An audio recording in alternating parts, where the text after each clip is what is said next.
contemporánea en español en Estados Unidos, número 15 de la revista Hostos Review en el 2019, y la antología Ni locas ni solas, narrativa escrita por mujeres en Estados Unidos, publicada por el Baseman Press en el 2023. Saavedra posee un doctorado en literatura latinoamericana y Latinx por Florida State University, y su investigación aborda los temas de identidad, migración y redes sociales en la literatura Latinx en español. En su libro New Latino Boom, cartografía de la narrativa en español de Estados Unidos, publicado por el Baseman Press en el 2020, Saavedra estudia el movimiento literario en español del siglo XXI, propio de Estados Unidos. Actualmente vive en Massachusetts, donde es profesora de Worcester State University. Bienvenida, Naida. Muchas gracias, Pedro Pablo, por la invitación, por estar aquí, por esa presentación. Me gusta mucho tu podcast y bueno, es un placer que me hayas invitado para compartir un poquito. Gracias por aceptar la invitación. Nosotros estamos muy contentos de abrir esta temporada, abrir el año, ¿no? Contigo. Mm. Y bueno, enhorabuena que tenemos por acá. Y bueno, como ya esta edición del podcast, me gusta iniciar preguntando cuál fue digamos, de dónde surge la pasión de Naida Saavedra en torno a la literatura, ¿no? ¿Cuáles fueron los orígenes? ¿Cómo fue ese evento, digamos, canónico que te arrojó directamente hacia la literatura? Cuéntanos. Bueno, yo siempre quise ser escritora, desde que era niña. O sea, cuando te preguntan, ¿qué quieres ser cuando seas grande? Y yo siempre decía, yo quiero ser escritora. Y la gente siempre me miraba muy rara, ¿no? En vez de decir maestra, Mm, enfermera o alguna de esas profesiones, yo siempre decía que quería ser escritora, escribía cuentos así cuando era niña, luego fui creciendo y en la universidad no estudié letras, no estudié literatura. Siempre el discurso que está ahí, ¿no? ¿Qué vas a hacer con ese título? claro. Que no vas a conseguir trabajo, etcétera, etcétera. No tuve una orientación así muy amplia de la aplicación que puede haber con un título en literatura o en letras, como se llama en algunos países, como en Venezuela. Entonces estudié comunicación social y por la rama de publicidad y relaciones públicas y siempre me gustó la escritura creativa, era el área que me gustaba, o sea, siempre Mm, tendía a eso, ¿no? Y escribía para mí, cuando ya era grande, ¿no? Escribía para mí y para mi mamá, que mi mamá pues siempre ha leído mm, todo lo que ha escrito, lo que yo he escrito. Luego cuando migré aquí a Estados Unidos, que estudié un posgrado doble, estudié comunicación, bueno, comunicación social, comunicación interactiva, y español. Entonces, inmersa, yo creo que inmersa en el mundo de las letras y todo eso, decidí, bueno, ahora voy a escribir más seriamente, ¿no? Ya no tenía ese discurso detrás, más bien era otro tipo de discurso que se podía dedicar la vida al estudio de las letras y empecé a escribir. Sin ningún afán o ningún objetivo, digamos, de que voy a publicar un libro, nada así, pero sí ujú. quería tener el ejercicio de escribir y de ahí fue que salió mi primer libro, eh, con, bueno, con historias siempre como cortas, como tratando de llegar a un cierre, ¿no? Pero con personajes que se encuentran en un mundo caótico. Siempre me ha interesado mucho eso. ¿Dónde nos encontramos? ¿Por qué nos encontramos? ¿Y cómo hacemos para sobrevivir en estas urbes, ¿no? Que nos comen y nos atrapan?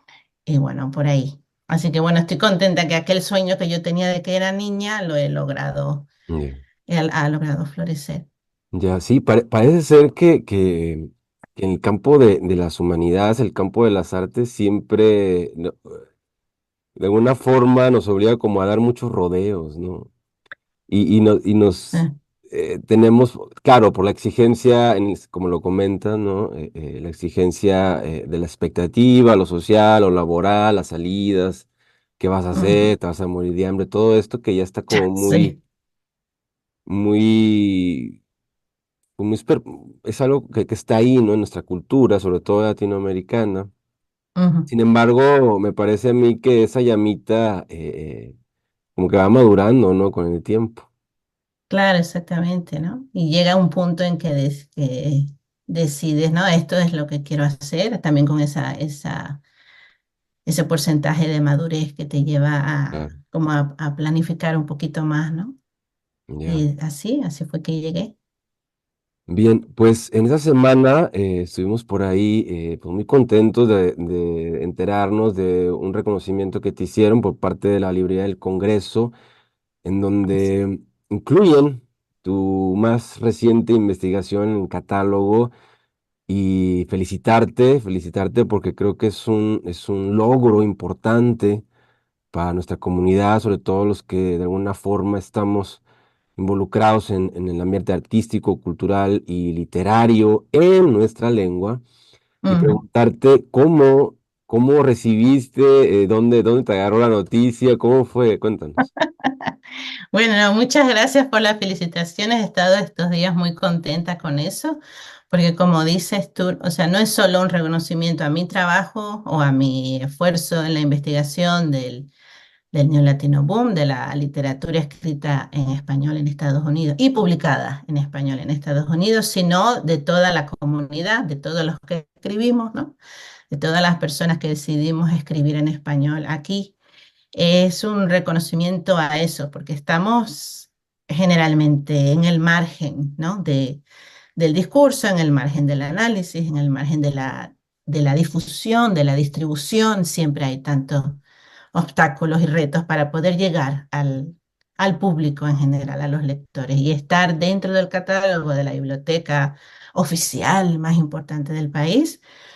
Es un reconocimiento, ¿no? A que sí estamos aquí, tenemos una Claro. voz que pertenece a Estados Unidos, que es propia de Estados Unidos y es la base de mi pasión por haber llevado esta investigación. Entonces es un logro mío, pero un logro de todos nosotros, de ti, de todos. Sí, me parece que la mayoría de que compartimos y nos enteramos de esa noticia, sentimos ese gustito, ¿no? También porque sabemos bueno, el trabajo, sobre todo algo que tengo claro en el campo cultural y artístico, que los reconocimientos, y en el académico también, los reconocimientos son bien tardados y, Sí, y son como un proceso largo y muchas de las veces, pues llegan incluso cuando el autor ya no está con nosotros, ¿no? sí, Entonces, eso también es importante porque te tenemos y bueno, es doble, ¿no? La alegría porque así puedes como seguir promoviendo, seguir en la lucha, ¿no? En la resistencia. sí, Y bueno, exactamente. este reconocimiento lo recibes en 2024. Sin embargo, esta Sí. investigación ya tiene un proceso, ¿no? Ujú, Y en ese sentido me gustaría proponerte explorar un poquito en retrospectiva ese proceso y de cómo de alguna forma se fue de alguna manera modelando esa inquietud, esa investigación a partir de tu obra publicada, ¿no? Te propongo que hagamos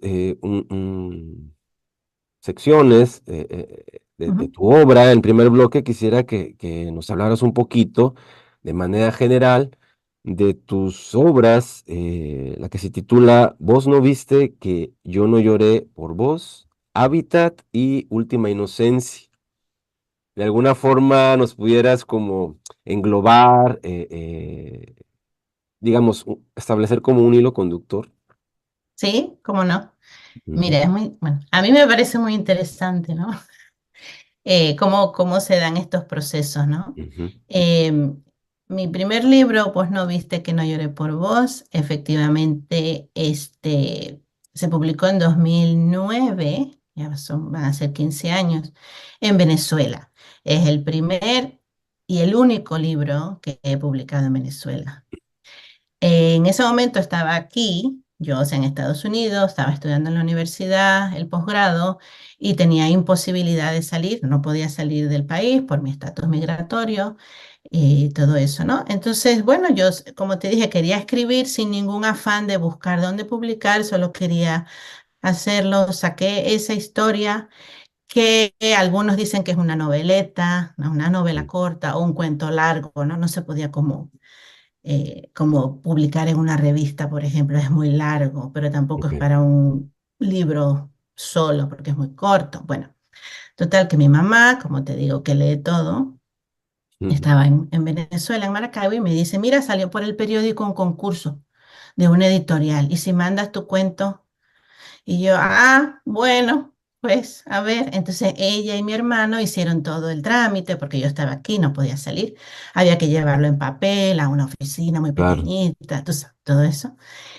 Bueno, y al final el texto ganó, fue uno de los ganadores, hubo varios ganadores. wow, Mi texto fue uno y el premio era la publicación. Y pues eso, mm, imagínate, para mí increíble, era maravilloso, ¿no? Y para mi sorpresa, en vez de publicarlo como en una antología, que era lo que yo esperaba, porque no era un texto largo, lo publicaron como un libro. Entonces, así muy, muy delgadito. Entonces, bueno, no sé, alguna gente lo cataloga como noveleta, como novela corta. Yo le digo que es un cuento largo. ujú, Bueno, incluso la ceremonia y todo, yo no podía ir, fue mi papá y dio un wow, discurso y todo, ¿no? Bueno, y así, ¿no? Entonces, es interesante eso, ¿no? Entonces yo seguía escribiendo cuentos para mí, pero ya tenía como algo, ¿no? Como, bueno, algo, puedo seguir con esto porque hay un público, habrá alguien interesado en publicarlo quizás. Pero por esa distancia que tenía con el mundo literario venezolano, aunque estudiaba, porque hice mi disertación del doctorado fue de literatura venezolana contemporánea. Eh, yo no estudié letras allá, no estudié literatura, nunca había publicado, entonces es un poco difícil entablar conexiones con editores, con agentes mm, literarios, con librerías, con bibliotecas, etcétera, muy difícil. Y al mismo tiempo aquí en Estados Unidos, pues yo escribo en español, entonces está la barrera también del idioma, ¿no? ujú, La Latinx Literature, pues en inglés, si tú no eres latina, tú eres una venezolana que vive aquí. No es lo mismo que latina, ¿no? Y me encontraba, me lo decían, yo no era latina writer, eres otra cosa, ¿no? Entonces estaba como en un claro, proceso eh, de crisis identitaria desde ese aspecto. Entonces, al mismo tiempo, bueno, estaba estudiando mi doctorado, todo eso, y al mismo tiempo, bueno, no al mismo tiempo, un poquito más adelante, tuve a mi primera hija, ¿no? Y tenía que amamantar a mi niña, además que no dormía nada, nada, nada, pero que nada. Entonces pasaba muchas horas despierta en la noche con mi niña en brazos y para no dormir usaba mucho el celular, ¿no? Entonces me metí en las redes sociales, bueno, usaba Facebook, pero me metí al Twitter y todas esas cosas y a leer como mucho en el celular, tratando de no prender la luz en la madrugada, ¿no? Así. Y empecé a escribir con una mano en el celular, ¿no? Y de ahí salió Habitat, wow, ese libro que mencionas, porque es un libro de microrelatos, tiene 42 cuentos, pero son micro de una o dos oraciones máximo, porque era eso lo que podía hacer con la mano, ¿no? Pero leí ujú, muchísimo, en ese momento leí muchísimo lo que llamaban en ese entonces la literatura, seguí muchos sí, autores, me empapé con eso y todo, pero tampoco tenía un objetivo como de publicarlo en alguna parte, ¿no? Estaba así como muy, no sé, muy en el aire, pero vi también con las redes sociales los escritores que se han autopublicado. Yo, mira, pues esta es una mm, opción, puedo hacer un ebook, en vez de mandárselo por email a mi tía, pues se ujú, lo mando bien bonito, ¿no? En un ebook. Bueno, y así hice. Publiqué Hábitat, yo misma, autopublicado. Y pues a la gente le gustó mucho, la gente que lo leyó todavía está en Amazon. Mira. Sí, a mí me gustó mucho ese texto, ¿no? Y bueno, y me fui por allí porque tampoco encontraba dónde publicar en Estados Unidos. Entonces fueron dos factores, mi necesidad de escribir y de publicar. eh, Se unió con mi estudio por la literatura latinexa en Estados Unidos, los temas de inmigración, ¿no? Hice un minor de literatura latinexa en el doctorado, estaba con el tema de inmigración en mi disertación, todo eso se fue uniendo. Además, mi director de tesis es Roberto G. Fernández, el escritor cubanoamericano muy importante de los años 90. Entonces también tenía esa fuente de información, ¿no? Tenía Claro. ahí de la del gran boom, del gran latino boom de los 90. Me enseñó mucho sobre las editoriales, todo eso, pero todo es en inglés, ¿no? Entonces, bueno, pero ¿qué pasa en español? Entonces, estaban esas dos cosas al mismo Ah, tiempo ujú. y me enfoqué mucho en Miami, porque, bueno, Miami todo el mundo habla español, tiene que haber, ¿no? Ah, Tiene que haber algo. Y tocando puertas, viendo aquí, viendo allá, la primera entidad, organización cultural que me abrió las puertas para publicar un texto en Estados Unidos fue Suburbano, que es revista y ahora, años después, editorial, eh, editada, dirigida por Pedro Medina León, ujú. en conjunto con Hernán Vera Álvarez y Gastón Birkel. Entonces empecé a publicar en la revista Suburbano, no cuentos, sino más ensayo, poco de crónica, ese tipo de cosas, ¿no? Hasta que en un momento Pedro me dijo, ¿tienes algún texto de ficción que quisieras mandar, ¿no? A consideración? Y yo tenía eh, Última Inocencia, que fue el que nombraste allí, que lo tenía ahí también, y no, sin ningún afán tampoco de enviarlo a ninguna parte. Y me gustó, o sea, me cayó muy bien que Pedro me hubiera invitado porque ese texto tampoco es muy largo como para una novela, pero es muy corto para hacer un cuento, ¿no? Y en ese momento tenían los libros, los SED ebook. Entonces era una opción, ¿no?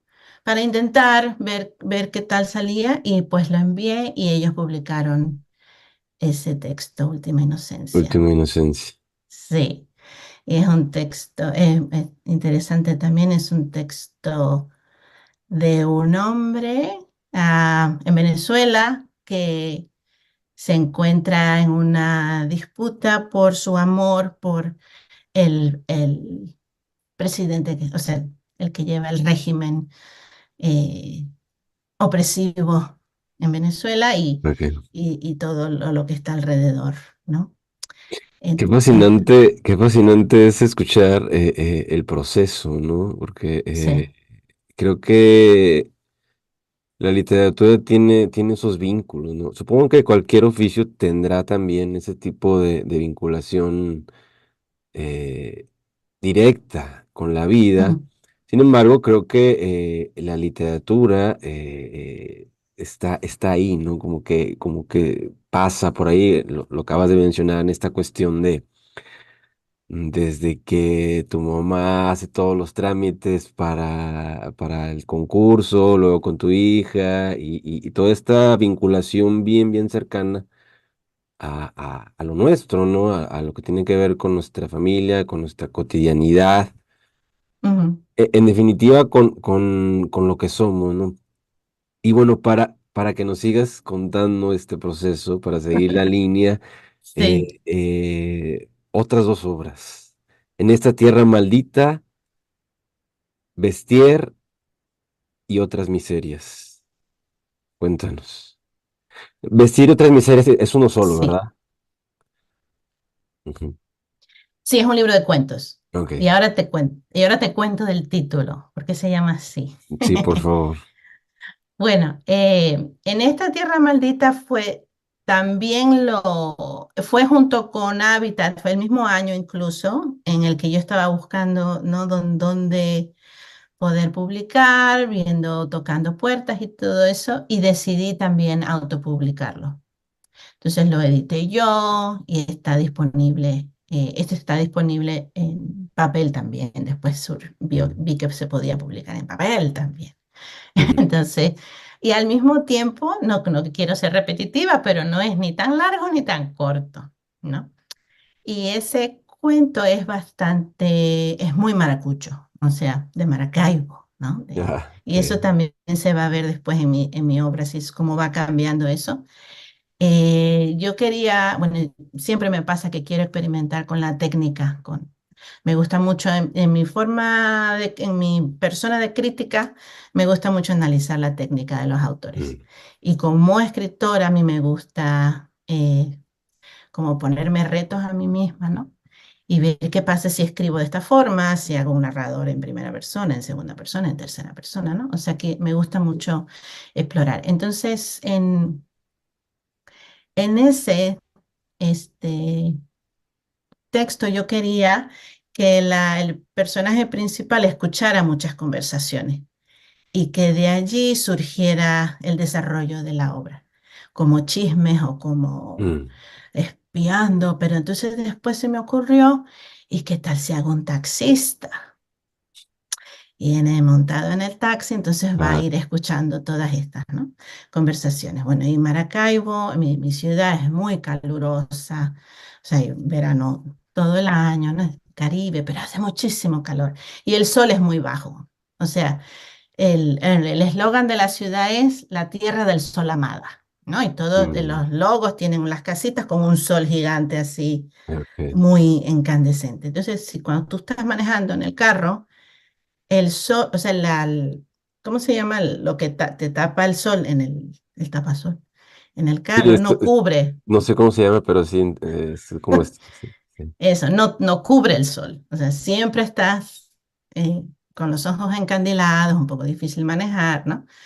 Entonces, eso se me ocurrió estar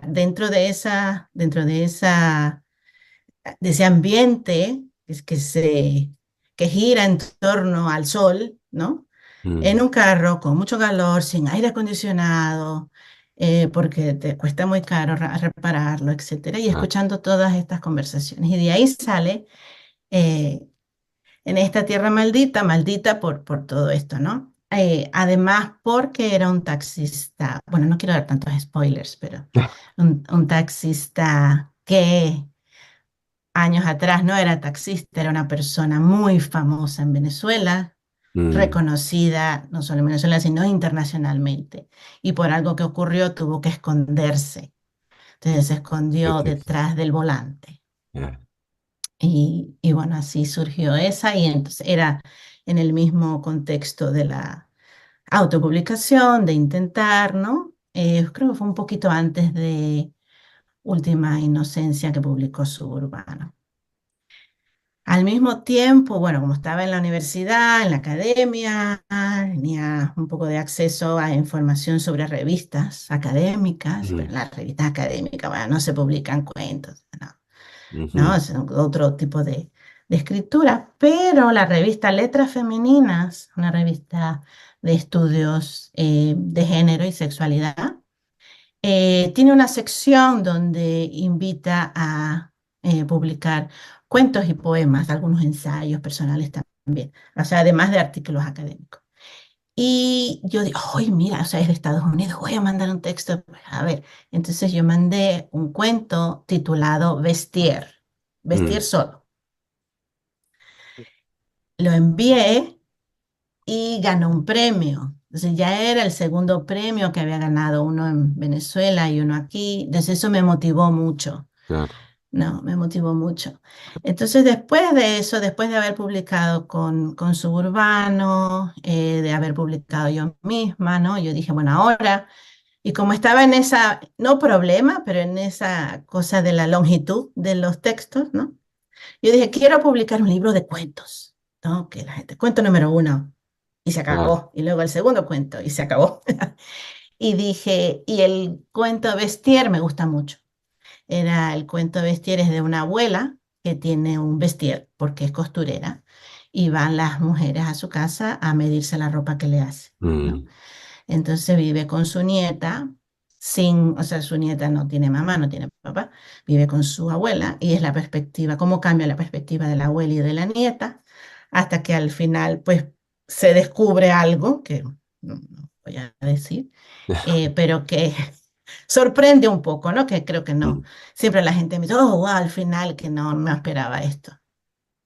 Y ya. la niña dentro de su inocencia lo descubre. Entonces yo quería que hubiera una serie de cuentos que acompañaran a Bestiar, ¿no? Pero no dice, no, pero no va a ser una novela, tienen que ser cuentos. Entonces, bueno, que no encontraba un hilo conductor, ¿no?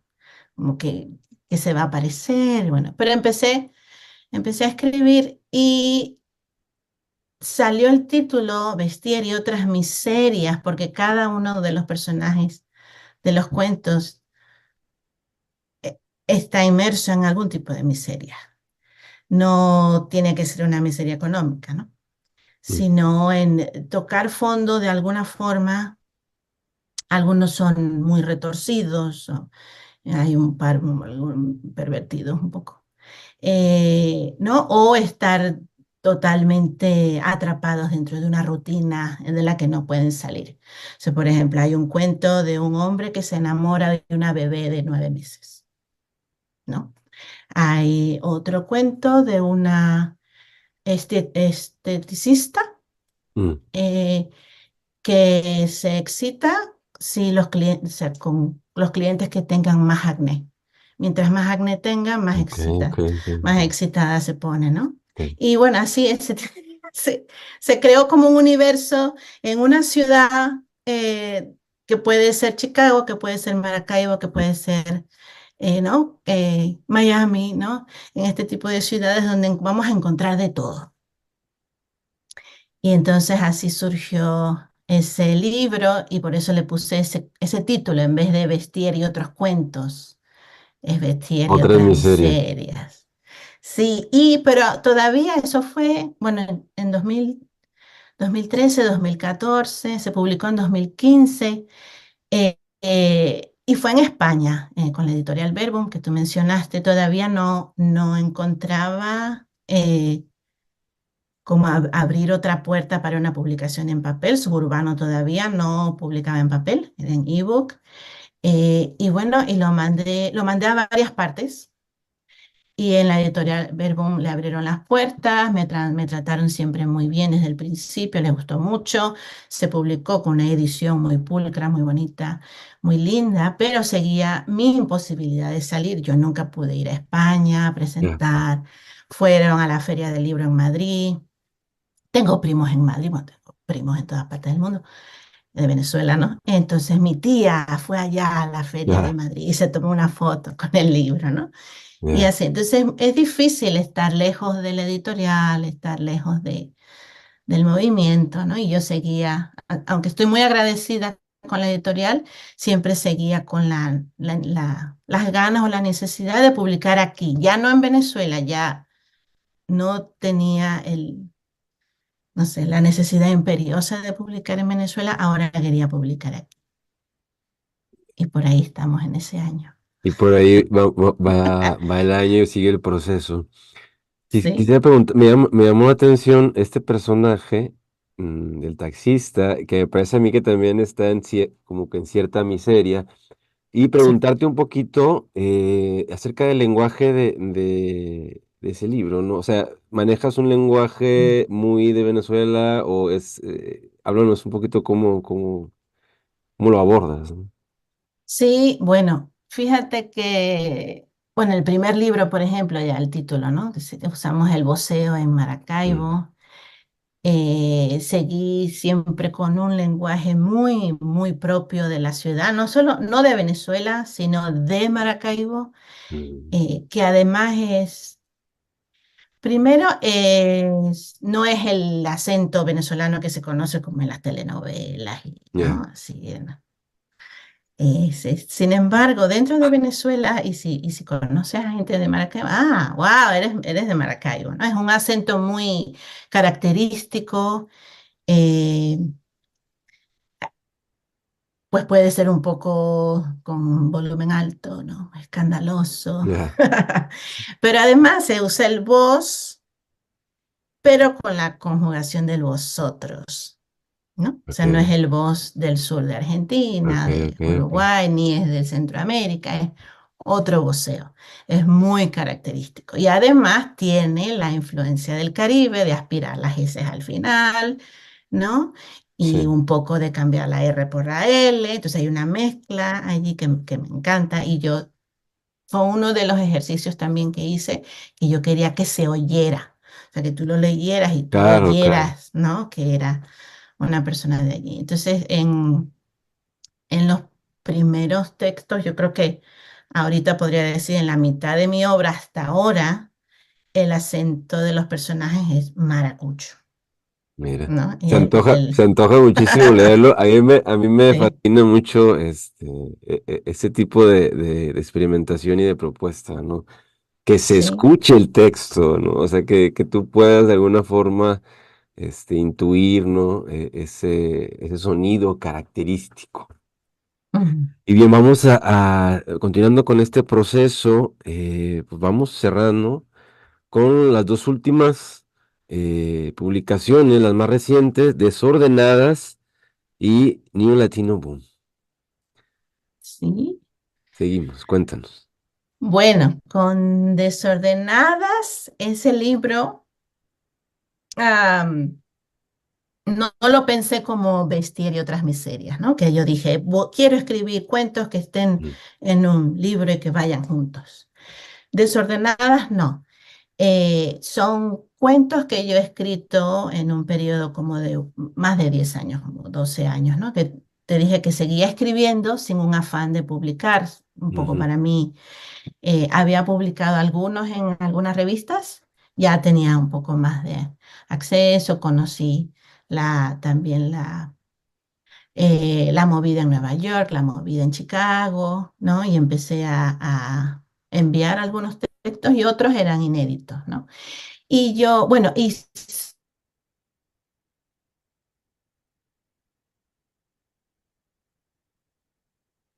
te cuento, y yo, bueno, y si los pongo todos juntos en un volumen, y tienen lugar, de cierta forma, ¿no? O sea, que tuvieran un lugar donde estar. Entonces decidí, eh, y para eso les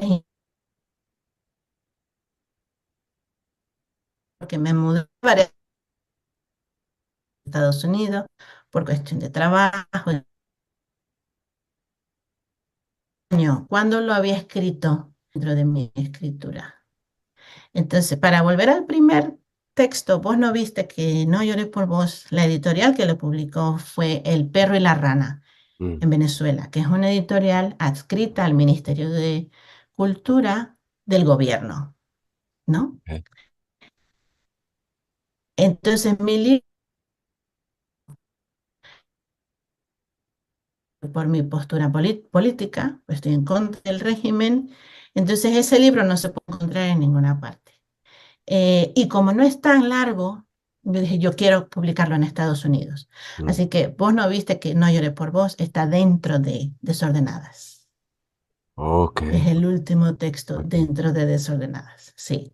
muy Y bueno, hablé con Pedro Medina León, con Gastón Birkel, me dijeron, manda el manuscrito, queremos ya que publiques un libro de cuentos con nosotros, ¿no?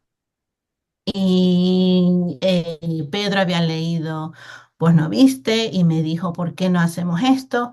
Puede ser parte del libro, lo ponemos, ¿no? Vamos a ver cómo se edita, etcétera. Y así hice. Entonces es una recopilación de textos fíjate, del primero, del 2009, hasta uno en la última ciudad donde vivo, aquí en Massachusetts, ¿no?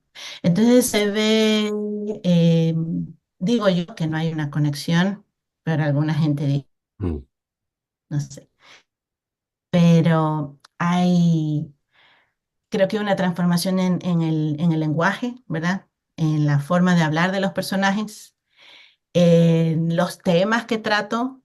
Ya no todos los personajes están en Venezuela, ahora muchas historias pasan aquí en Estados Unidos, ahora hay uso del inglés también, los personajes tienen diferentes acentos, y eso creo que es una muestra, ¿no? De cómo la experiencia de la vida se va permeando dentro Claro. de de la escritura. Y entonces Desordenada salió en 2019 con la línea en papel de Suburbano. Interesante cómo cierra el ciclo, ¿no? Con lo que empezó y Sí, luego llega otra vez, ¿no? sí, es interesante que fue 10 años después, porque fue en 2019. Mm, Sí. Bueno, y al mismo tiempo, ¿verdad? Al mismo tiempo que yo estaba escribiendo, que he estado escribiendo ficción, conectándome con editoriales, con otros escritores, editores, agentes, entonces ya había empezado mi proceso analítico de académica, ¿no? Bueno, pero aquí hay algo que está ocurriendo, o sea, mm, creo que eh, me di cuenta de un fenómeno desde dos puntos de vista, como escritora, ¿no? Y como académica, como desde ujú, dentro y desde fuera. Entonces, publiqué un artículo, perdón, un capítulo de un libro justamente sobre suburbano y Miami, el movimiento cultural en Miami, que era en el que más había tenido contacto. Y después dijo, voy a explorar otras áreas, ¿no? A ver qué está pasando. Sabía un poco de Nueva York, sabía un poco de Chicago, más allá de Texas, ¿verdad? De California, que tiene una tradición pues mucho más antigua. mm. Y ay, nos podemos remontar hasta la época de la Claro. colonia, ¿no? O Ujú, sea, pero yo veía en estos años algo que no veía, y yo como estudié también la literatura Latinx de los 60 todo esto, las redes sociales, eso no estaba antes, ¿no?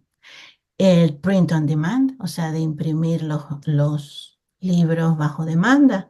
Empecé a ver un nacimiento de editoriales independientes que antes no había y que decidían publicar en español aquí, en Estados Unidos. claro. Entonces ya no es necesario publicar en México, en Argentina, en España, si vives aquí. Lo puedes hacer, por supuesto, pero no es la única opción. Ahora tienes opciones acá. Y claro, son editoriales independientes, la mayoría son pequeñas, hay muchos retos, pero no Ujú, cierran, o sea, siguen publicando, ¿no? claro. Entonces, eso está ahí. Entonces, yo dije, esto es un movimiento, aquí está pasando algo y yo lo quiero investigar. Entonces, me dediqué a hacer entrevistas a todos aquellos que tuvieran la voluntad, ¿verdad?, de compartir un poco conmigo cómo empezaron, cuáles son sus objetivos, etcétera. Y viajé varias veces a Miami, viajé a Nueva York, viajé a Chicago. Luego en Chicago me enteré de todo lo que había antes del siglo XXI, ¿no? Desde los 90, desde los 80, cuando llegó la generación de Maya Piña, de Raúl Durante, de toda esta gente que formaron los cimientos de lo que hoy podemos llamar el New Ujú, Latino Boom. Entonces me fascinó, me ha fascinado todo esto y como estoy dentro también del movimiento como exponente, entonces puedo verlo desde las dos formas, ¿no? Cuando decidí después, voy a escribir un libro sobre el movimiento, sí. fue un poco también un proceso, como un reto para mí, porque el movimiento nació en la calle, ¿no? La clase, pues todos los inmigrantes de los Mm, 80 en Chicago, en clase trabajadora, trabajaban en fábricas, por ejemplo, y en la noche se reunían a tallerear textos. Entonces, esto no vino de la academia, ¿no? Esto nació en la calle. Y yo quería que el libro, que no fuera un libro muy seco, ¿no? Que no fuera un libro ok. con un discurso que solo un grupo pequeño de personal lo pudiera o no, digamos, entender, pero disfrutar. Yo quería unir las dos cosas. Entonces, estaba viendo, por supuesto, editoriales que pudieran aceptar una propuesta de este tipo de texto en español. Primero hay como cinco, o sea, puedes contar con los dedos de la mano qué editorial puede publicar un libro así, un libro de ensayo, de crítica literaria, pero con entrevistas, que yo quería incluir las entrevistas Mm, y quería incluir fotos, Sí. que había que documentar, ¿no? Me parece que las fotos son muy importantes para documentar. Y no encontraba la... Dije, no, yo no voy a publicar esto como una editorial académica, no es el lugar que le corresponde. Y mandé la propuesta a Maya Piña, al Basement Press, con muchos nervios, lo debo confesar. Pero sí ella pues vio como una oportunidad también para la movida de Chicago, ¿no? Que Ujú, una persona pudiera estudiar el movimiento y claro. publicar algo al respecto y además abrir puertas de Chicago hacia otras ciudades. Entonces mandé la propuesta, me la aceptó y la mandé en 2018. Estuve trabajando, haciendo más entrevistas, viajando y el libro salió en 2020. Bueno, y ha sido una satisfacción muy grande para mí. eh, ¿No? Y agradezco muchísimo a todas las personas que me dieron entrevistas, que me abrieron las puertas de sus casas, me invitaron a un café, ¿no? No. Para conversar. Y bueno, en ese libro solamente hablo de narrativa, pero yo quería hacer narrativa y poesía, Mm, pero en un momento dije, no, esto se me va a ir de las manos, es demasiado. Entonces me concentré en narrativa nada más y en tres ciudades solamente, Chicago, Miami y Nueva York, pero eso no limita el movimiento. Es solo el libro yo lo veo como una puerta para un diálogo, ¿no? Como aquí empieza, vamos a seguir conversando. o sea, Y bueno, ya van. el registro sigue, ¿no? Supongo. Exactamente, el registro sigue y después creé eso mismo, yo decía, yo no voy a escribir un libro cada año de lo que está, o sea, esto Mm, es imposible porque que también es algo bueno, el movimiento sigue, los escritores siguen escribiendo, siguen publicando, las editoriales, revistas, ujú. ferias de libros, ¿no? Y van creciendo las ferias del libro también, como la de Nueva York, por ejemplo, ¿verdad? La Filnic. Entonces, creé una base de datos digital y ahí pues estoy manteniéndola, Mm. todo, independiente también. Bueno, y ahora es que la academia está como volteando la mirada a ver qué es lo que está ocurriendo. Y bueno, puedo decir por aquí que próximamente va a salir el primer volumen académico sobre el movimiento. Ya Mi- viene muy pronto. Mira, es una excelente noticia. Sí, que eso es lo que precisamente Sí. lo que quería comentarte, ¿no? Cómo eh, a veces, o muchas de las veces, la academia siempre ve como con recelo, ¿no? Las cuestiones populares o las Mm, cuestiones que no se rigen por un canon, el canon específico, académico, ¿no? Que no cumple con ciertos requisitos o ciertas normas estéticas o qué sé yo, ¿no? Y es interesante cómo lo plantea, ¿no? Esto surge en la gente, en la calle, ¿no? exactamente. Y aquí en el fragmento que se puede leer dentro del portal oficial de Mm, newlatinoboom.com, que se puede leer ahí un fragmento, mencionas algo interesante entre muchas características, este, la cuestión de la migración, bueno, lo que ya conocemos, y algo que quisiera preguntarte, una distinción que haces del latino boom, digamos, latinoamericano, ¿no? mm, Aquel fenómeno, y mm. mencionas que a diferencia, digamos, es esta como una diferencia de clase, ¿no? Que no se trata de escritores burgueses escribiendo todo el tiempo, ¿no? Mm. Háblanos un poquito de esa perspectiva. Sí, bueno, o sea, ha cambiado un poco el, como la visión que tiene la sociedad frente al escritor o de lo que debe hacer un escritor, sobre todo en Latinoamérica, ¿no? Por ejemplo, los escritores que mantenían una columna en los periódicos, ¿no? Y todo el mundo, este sábado sale la columna de Sí, Vargas claro. Llosa, ¿no? Y por lo cual reciben honorarios, ¿verdad? Porque todo esto, bueno, hay que escribir, pero también hay que comer, ¿no? Ujú, Entonces, el pertenecer también a una clase, una familia acomodada, permite cierto tipo de cosas. También está la cuestión de género, ¿no? En el boom latinoamericano son todos hombres, no que no hubiera mujeres escribiendo, que sí había, pero si buscas en Google y pones boom latinoamericano, te van a salir puros hombres, ¿no? ujú, Y los vas a contar también con los dedos de las manos. Entonces era un posicionamiento masculino, burgués, y con un acceso a recursos que en este momento el movimiento en el que nos encontramos ahorita en Estados Unidos no lo posee.